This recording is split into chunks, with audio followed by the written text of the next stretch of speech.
পরিস্থিতি আসলে গোটা আন্তর্জাতিক সমীকরণকে বদলে দিচ্ছে। তার কারণ যে এলাকায় হামলা হচ্ছে, আমরা বারবার বলছি, এডেন উপসাগর, লোহিত সাগর, আরব সাগর, এই পথটা পৃথিবীর সবচেয়ে গুরুত্বপূর্ণ সামুদ্রিক বাণিজ্য পথের অন্যতম।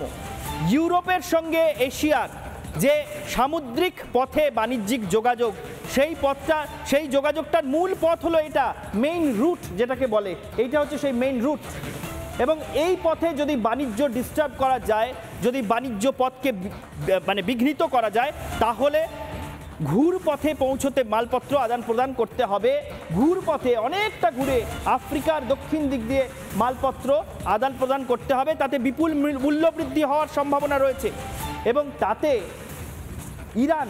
ইরান হুথিকে সমর্থন যোগাচ্ছে বলে অভিযোগ, সেই ইরানের বন্ধু চীনের বিপদও বাড়বে। অর্থাৎ যে ইরানকে বা হুথিকে হয়তো প্রচ্ছন্ন সমর্থন এতদিন চীন যোগাচ্ছিল, সেই চীনও এবার বেকায়দায় পড়ার মুখে। ফলে ইরানকে সতর্ক বার্তা দিতে হচ্ছে চীনকে। আন্তর্জাতিক সমীকরণ এর ফলে কিভাবে প্রভাবিত হচ্ছে, আমরা সে বিষয়ে জেনে নেব আন্তর্জাতিক সম্পর্ক বিশারদ সম্পূর্ণা গোস্বামীর কাছ থেকে। রেডসিতে যে অ্যাটাকটি চলছে ইয়েমেন মদতপুষ্ট হুতির দ্বারা, সে অ্যাটাকটা অত্যন্ত দুঃখজনক। কারণ আমরা দেখতে পাচ্ছি যে ব্রিটেন, ইউএসএ পাশাপাশি কিন্তু চীনের নেভাল জাহাজকেও বা ট্রেডিং জাহাজকেও কিন্তু অ্যাটাক করে চলেছে এই ইয়েমেন এবং ইরান মদতপুষ্ট এই হুতি গোষ্ঠী। হুতির এই রেডসিতে অ্যাটাকটা কিন্তু ইম্প্যাক্ট করতে চলেছে ইন্ডিয়ান ওশানে বা ভারত মহাসাগরে।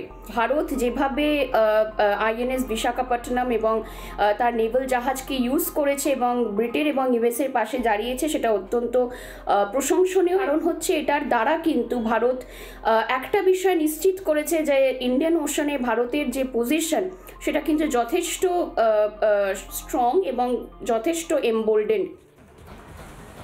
অর্থাৎ ভারত মহাসাগর হোক বা এডেন উপসাগর হোক, ভারত যে মুখ বুজে থাকবে না তা প্রমাণ করেছে ভারত বারবার। এবং আগামীতেও এই ধরনের পরিস্থিতি নিয়ন্ত্রণে ভারত ঠিক কী কী পদক্ষেপ নিচ্ছে এ বিষয়ে আমরা কথা বলেছিলাম প্রাক্তন সেনাকর্তা লেফটেন্যান্ট জেনারেল রাজীব কুমার শ্রীবাস্তবের সঙ্গে। তিনি কি বলেছেন একবার শুনুন। এই হুতিস যারা ছিল, ওরা নভেম্বর মাসে যতগুলো জাহাজ যাচ্ছিল ওর মধ্যে ওরা অ্যাটাক করেছে। এখন পর্যন্ত ওরা 31 শিপস এর উপর হামলা চালিয়ে গেছে। হুতিসরা যখন অ্যাটাক চালাচ্ছে এই শিপের উপরে, ওরা ভালো করে জানে যে কোন শিপ কোথায় থেকে চলেছে, ওটা কোন কান্ট্রি ফ্ল্যাগ নিয়ে আছে, কি জিনিস যাচ্ছে, এসব জিনিস নিয়ে ওরাই এইসবগুলো অ্যাটাকগুলো করছে। মোর দেন 10 টাইমস আমাদের ইন্ডিয়ান নেভি যারা আছে, যেটা শিপগুলোতে অ্যাটাক হয়েছে, ওটা গিয়ে ওরা বাঁচিয়েছে, অনেক বড় কাজ করছে। ওটা আপনি জানেন, অনেকবার ওরা শিপের উপরে গিয়ে ওরা যারা দস্যুরা ছিল, যারা হুতিস টেররিস্ট ছিল, ওকে ওখান থেকে তাড়িয়ে দেওয়া হয়েছে।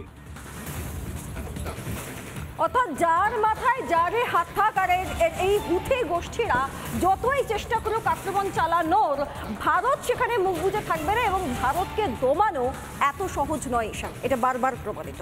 একেবারেই তাই সৃজিতা। আন্তর্জাতিক সম্পর্ক বিশারদ হন অথবা কোনো সামরিক কর্তা, প্রত্যেকেই কিন্তু একই কথা বলছেন যে ভারত চুপ করে থাকবে না। আন্তর্জাতিক জলসীমায় বা আন্তর্জাতিক কোনো পরিসরে যদি কোনো নৈরাজ্য তৈরির বা কোনো রকম জঙ্গি বা সন্ত্রাসবাদী কার্যকলাপ হয়, তাহলে ভারতও অন্যান্য বড় শক্তির মতো সেখানে রুখে দাঁড়াবে, পাল্টা জবাব দেবে। তার কারণ ভারত এখন প্রস্তুত বিশ্বগুরুর ভূমিকা নিতে। এডেন উপসাগর এবং লোহিত সাগরে কি চলছে সেদিকে আমাদের নজর থাকবে। আজকের বাংলা প্রাইম টাইম শেষ করছে এখানেই। দেখতে থাকুন রিপাবলিক বাংলা।